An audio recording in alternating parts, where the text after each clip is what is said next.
In this poll, I would like you to rate your math skills. Just choose very competent, okay, or not so great. Do that as quickly as you can, and I'll tell you the results.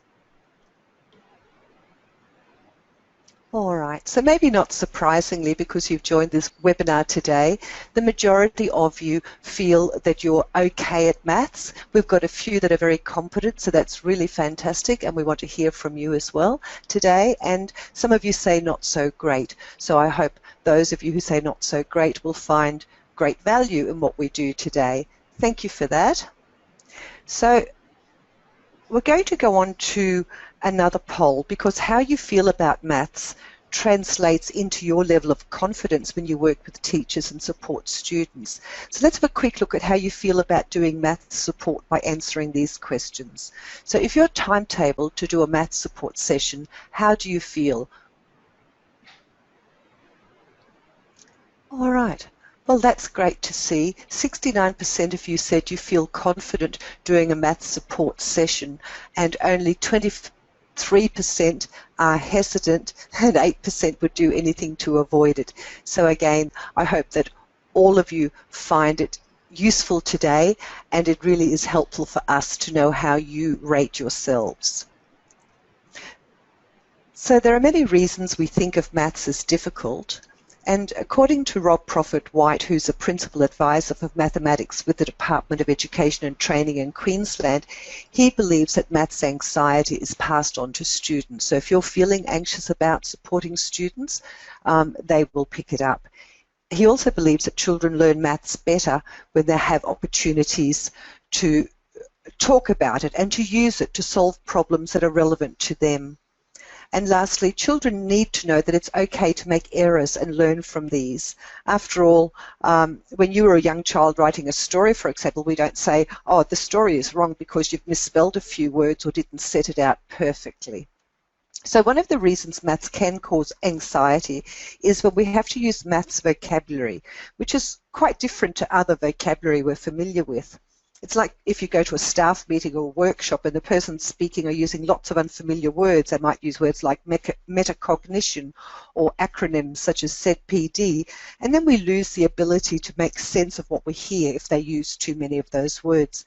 And maths is the same. You may have learned lots of maths concepts and terms at school, but if you've not continued to use them, you will have forgotten most, and that's natural. I know I've forgotten most when it comes to most of my senior maths. So, as I said, it's to be expected. With lack of use, we forget these terms, we forget their meanings, and sometimes faced with a maths support session, especially with older students, this can cause a lot of anxiety. Now, John Hattie, he tells us that we need to deal with anxiety up front and give students strategies to develop their confidence, and I'll talk more about that another time. So the intention of today's webinar is to help you to develop more confidence when talking about maths with teachers and students. First, we're going to talk about maths vocab, and I will show you where to quickly find and learn about their meaning. Then we'll do some practical exercises to identify and clarify 2 rules that are really essential to maths, and we'll talk about why they're important. These are sometimes referred to as laws of maths because the rules don't change. I'll also be seeking your feedback along the way about how well this session meets your needs, which will help us know more about the type of maths professional development you're looking for in future programs. Now, this is an interactive session, so I'd like you to use the worksheet provided. Now, if you don't have the worksheet downloaded, you can just use a piece of paper. And remember that no one will be marking your work or judging your level of understanding, and that errors in maths are an important part of problem solving. So, when you need to check the meaning of a maths term or a rule, the first place to look is the glossary in the Australian Curriculum for Maths. The link is on your worksheets on the 3rd page. This glossary identifies the maths vocab that students learn across all year levels. So rather than just going to an online place in the first instance, go to the glossary because it lists all the words, all the different maths vocab that you need for the different year levels that you work with. Now, a lot of those words wouldn't have relevance to you, but it is important to be able to use correct maths vocab. So instead, I want to suggest You can use a maths workbank to build your own understanding of maths vocab based on what you need or want to know. And I'd like you to encourage to start that. Write into the word bank any new terms or rules you come across. Draw or write an example with notes that are meaningful to you, and help students do the same.